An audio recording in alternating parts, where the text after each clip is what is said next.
ભાભરના હીરપુરા ગામમાં પોલીસની મોટી કાર્યવાહી. ભાભર પોલીસે ઝડપી પાડ્યો સબસિડીયુક્ત યુરિયા ખાતરનો જથ્થો. સબસિડીયુક્ત ખાતરને અન્ય થેલીઓમાં પેકિંગ કરી ઊંચા ભાવમાં વેચવાનો કારોબાર ઝડપાયો. સબસિડીયુક્ત યુરિયા ખાતરના થેલીઓનું પેકિંગ બદલી કરાતું હતું. સબસિડીયુક્ત ખાતરનું કૌભાંડ. હીરપુરા ગામમાં આવેલ હીરપુરા સેવા સહકારી મંડળીના ગોડાઉનમાં ચાલતું હતું ખેતર કૌભાંડ. સબસિડીયુક્ત યુરિયા ખાતરને અન્ય ખાતરની થેલીમાં પેકિંગ કરી પોતાના આર્થિક લાભ માટે મોકલતા હતા અન્ય કંપનીઓને ખાતર ઝડપાયેલા શખ્સો. પોલીસે યુરિયા ખાતરની થેલી 533 નંગ જેની કિંમત ₹11,91,985 તેમજ અન્ય ખાતર સાથે 7 લાખની ટ્રક સહિત કુલ ₹22,19,970નો મુદ્દામાલ કબજે કર્યો. હીરપુરા ગામના ગોડાઉન માલિક પ્રવીણ ઠાકોર, ટ્રક ચાલક નાદર હુસેન રાજડ રહે રાજસ્થાન તેમજ સબસિડીયુક્ત યુરિયા ખાતરનો જથ્થો મોકલનાર માજીદ એહસાનુલ્લાહ શેખ રહે દિસાવાડા સામે ગુનો નોંધી વધુ તપાસ હાથ ધરી.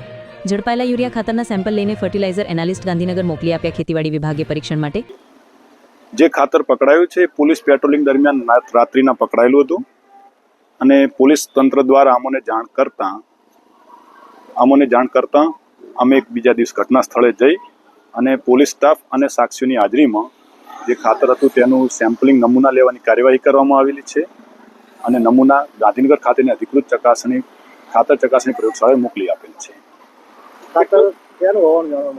ખાતર ક્રિપ્કો કંપનીનું હોવાનું જાણવા મળેલું છે, કારણ કે ત્યાં ક્રિપ્કો કંપનીની થેલીઓ જોવા મળેલી હતી અને એ ખાતર ટેકનિકલ ગ્રેડ યુરિયામાં ભરી અને કોઈ પણ ઇન્ડસ્ટ્રીયલમાં ઉપયોગના હેતુ માટે એ લોકો કરતા હોય એવું લાગી રહ્યું હતું પોતાના પર્સનલ ફાયદા માટે. ક્યાંથી લાવેલું ખાતર તે અત્યારે તપાસના વિષય હેઠળ છે, એટલે હું કહી ના શકું ક્યાંથી લાવેલું છે.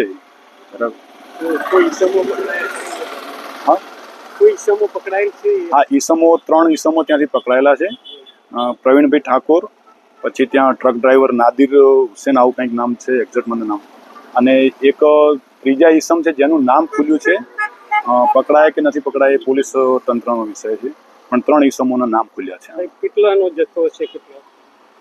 જથ્થાની અંદર એવું છે કે લગભગ ટોટલ 533 થેલી યુરિયા ખાતર અહીંયા આપણે ઝડપાયું.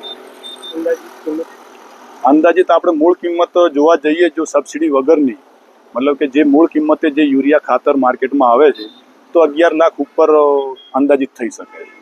આજે થતું તે શું હેતુથી થતું હતું? આ હેતુ એવો હોઈ શકે કે જે ઇન્ડસ્ટ્રીયલ યુરિયાની અંદર જે હોય છે તેના ભાવ 2200 થી 2500 રૂપિયા વચ્ચે હોય છે યુરિયા ખાતરના.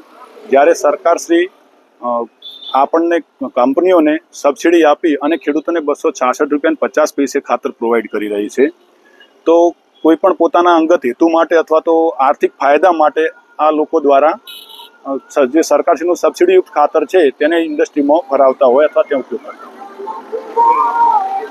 મારું નામ જે ચૌધરી, ખેતી અધિકારી ભાભર.